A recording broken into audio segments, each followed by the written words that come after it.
What's going on, guys? It's Gezus V, Mission Excalibur athlete. Today we are here in Park Slope at the Retro Fitness, and we are doing our first fitness collaboration. I mentioned before that I wanted to collaborate with other fitness creators because everyone has their own niche and specialty that have the knowledge and have the passion behind fitness to really get in-depth information and then pass it on to you.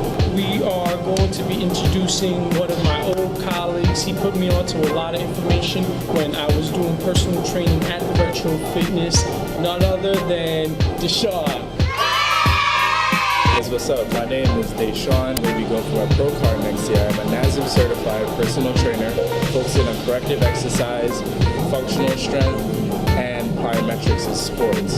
So we're gonna get a shoulder and arm workout today. So just real quick before we get into the workout, how did you get into fitness and where did that passion come out from? And also, aren't you going to school? Yeah. So what are you going to school for? I'm actually going to head for my DPT PhD, so physical therapy and a PhD program. I want to study particularly how the hamstrings work, so I have a great passion for that. Mines are pretty tight because I was doing the deadlifts. Oh my God, my hamstrings are so tight. So hopefully you'll be a master at that soon and you can pass on some information. But so what got you so passionate about fitness? For me, it started out from a very young age. I started with Shotokan karate, so that's where like my discipline came from in terms of just being healthy, having physical activity in general. Then from there, I took it to doing sports. I did sprinting, I did track and field for a little bit in high school. I did rugby and fencing at NYU. For me, my love with the human body after going like paramedic school and understanding how everything works, I just said, why not use my science to build up myself and build up other people? That's really where that drive and passion came from. Wow, that's great, man. So you guys hearing it first. We're gonna get this shoulder and arm workout in and give you some details and tips on how to further expand and really take advantage of your next shoulder and arm workout. So the first thing that I like to do before I start arms is I like to warm up a little bit of the back muscles. So you have the rotator cuff, which locates part of the shoulder back here, and that helps you to stabilize when you're doing any shoulder exercise, when you're doing any arm exercises. You constantly see people rounding over, doing bicep curls like this, or you'll see them do tricep press downs like this, and that just comes from a lack of understanding of how your muscles work together to keep you nice and upright during every movement. So I like to start with the INFRASPINATUS. It's a great warm-up exercise. You don't have to take as much time stretching throughout the movements, like doing weight stretches until you've actually gone through your working sets. So this is great before doing shoulders because it is actually working the shoulder girdle out. So what you want to do is you first want to measure this to where you are. So if you're a taller person, obviously this is going to be higher. If you're a shorter person like myself, or like me, then you want to make sure that this is in line with your elbow, right? So this is going to be slightly higher, and that's okay in this case. You want to make sure you're keeping that chest up. The next thing you want to do is squeeze the shoulder blades back. You want to be nice and proud. You don't want to be hunched over like this. This is common like from, just being at a computer all the time or being on a cell phone where you're always hunched like this. Nice and proud. And the next thing you're going to do is you're going to create your hand as a hook here. So you're not going to squeeze it like your death grip, like a video game controller, right? What you're going to do, slowly squeeze and hold. The purpose of squeezing and holding here is you want a better mind-muscle connection with those muscles of the shoulder girdle. So that's like a second isometric hold? Right, exactly. Perfect. Hold, right there. Squeeze and hold. You feel that? Oh, yeah, I feel Good, that. there you go. You want to do at least 10 repetitions. So big things to note for you guys out there is you also have to look at this exercise from the back side as well. Going to the opposite hand now. So you do want to focus more on the left hand side, okay? So if you're wearing a cloth shirt like he is, you can see the fold when he's pulling the cable. This is a good indicator of knowing that he's actually doing this exercise correctly. Another thing is that elbow pretty much stays neutral throughout the whole exercise. He's not flaring the elbow up. He's not even flaring the elbow back, which is common for people who round their back, who have a natural upper back arch as a result of poor function and poor posture.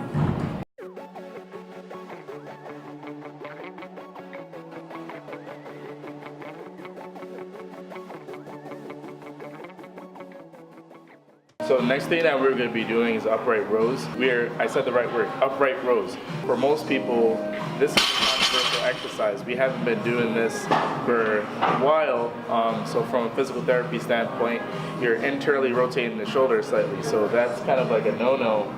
So there's two ways to do the upright row. We should always be doing it with lighter weight. Going lighter, especially with a little bit of a subdued position up here, with having slight internal rotation, is a more cautious approach to this exercise. All right. So you want to grab the bar a little bit wider than shoulder width apart. There, exactly, perfect. Okay. The next thing you're going to do is you're going to bring this right to where the nipple line is, not beyond that. Like right about there? Exactly. All right. Next thing you're going to be doing is you're going to bring those elbows up. Good. So you want to focus right here. As you can see that he has great front delt and lateral delt development at the peak contraction of this exercise. This is what we actually want to focus on rather than the traps. And you're going to repeat that movement for a set of 10. So just to be on the clear side, when we're doing the upright row, we're trying to target the anterior delt. So we target the anterior and some of the lateral delt too. Oh, okay. So we work on the outside as well. Once we're in that wider position, once we come in, that's where we focus a little bit more on the traps. Oh, okay. All right, great, all right. All right, so this is going to be a modification of the shoulder press exercise. I really like this difference in shoulder pressing because we can work on the cable. The cable provides consistent resistance throughout the full range of motion. So that's something you're not going to get through dumbbells nor barbells. So what happens with shoulder pressing sometimes is people will tend to allow that wrist to come back just to allow more weight up and down.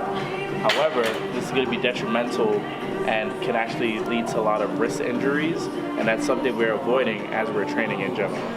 Where your rib cage stops, that's where you want it to be. Next thing you want to do is you want to follow the natural curve that the C-shaped bar has. You want to make sure your wrist stays straight. This is going to be very uncomfortable, so this bar allows you to make sure that you're feeling consistently straight the whole time. Next thing you want to do is load your shoulders. The common mistake here is allowing the C-shaped bar to drift forward. This loads your triceps and puts strain on your shoulders.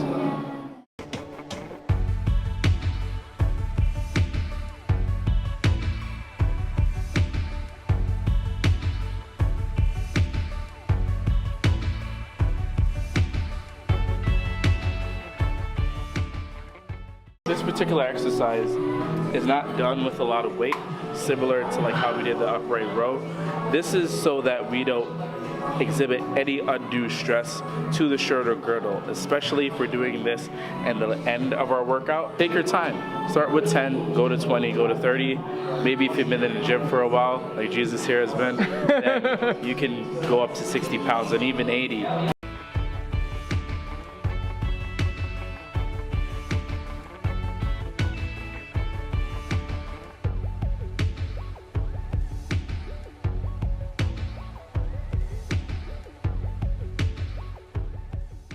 So the next thing that we're going to be doing is a variation of the tricep press down exercise. So commonly you'll see people using cables, they do press downs in this fashion, or you use the straight bar and it'll just do a regular press down, or they'll do a reverse tricep press down.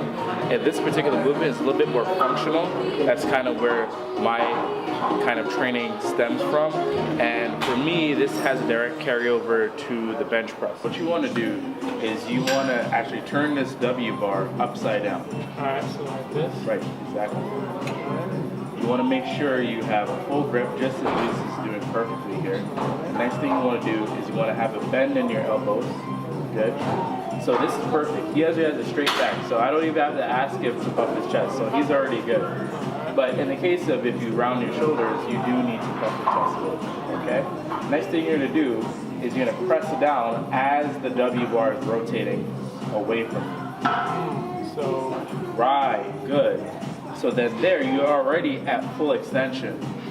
What you want to do next is you want to pull back. Oh, okay. So once you're down here, Yep. pull back right here. Pull back, straight back, horizontally. So right like this. So as you're bench pressing, right. So you still get tension in the triceps here, as you can see, and you want to press straight out, and then come back up. Good. And then press down again. So this takes a two-step pressing process. So this is really good to condition your triceps before you bench press, or even at the tail end of a tricep day. Wow, this is good. This is definitely a new variation, tricep extension. All right, so how many sets and reps do you think we should do of this? So at an arm day like today, we typically would do 5 sets of 12. 5 sets of 12. This is not bodybuilding or powerlifting rep ranges. This is just a rep range that, for me, works well in my training that I've used for competition mode. As you get more comfortable, then you increase the reps so that you're just getting more comfortable with the exercising and you're burning out that muscle.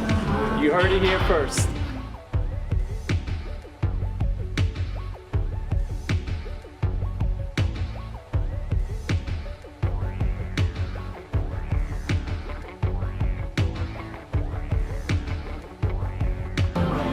That's barbell direct row.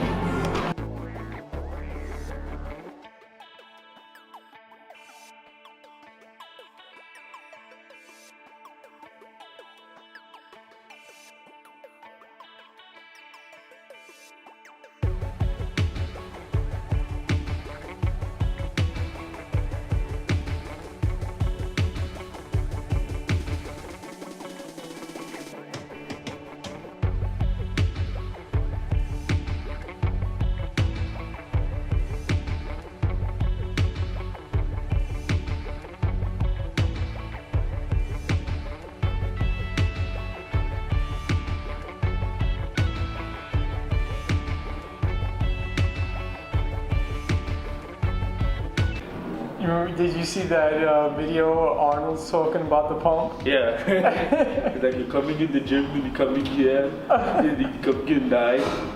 It's just like I'm coming day and night.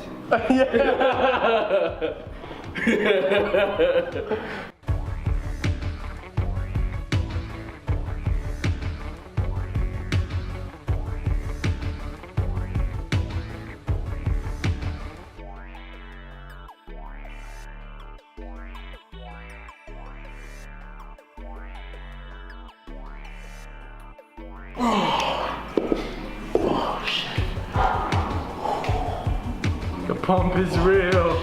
The pump is real.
Any words after that superset? It's bomb, man. Awesome job, awesome job.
you feel? Insecurities. All right, man. Freaking intense workout. My boy, DeShawn. Before we wrap things up, why don't you tell people where they can follow you, your Instagram, you know, all that good stuff. So you can follow me at DJ. You can also find my articles at breakingmuscle.com, and definitely follow Lifestyle Movement Society for 50% off all your free apparel. You've competed, all right? Yep. You placed in the top category. What was the competition? So this was for men's physique. First time, 3rd place. So I can't complain, guys. Really can't complain. Yeah. So what's next for you? So next year I will be competing again. I'm going to be going for my pro card this time. Nice. I'm going to be competing 3 times next year. Guys, thank you for tuning in. You can always check out DeShawn's Instagram for any fitness tips. This guy, he has the information. I've learned a lot from him. This fitness industry is a constant learning process. Sure. You can never have enough information. There's just so much information to get out there, and you want to make sure that you link up with like-minded individuals that actually take the time and invest to learn what's right, because there's so many fugazis out there, man. So yeah, until next time, like, share, subscribe, peace.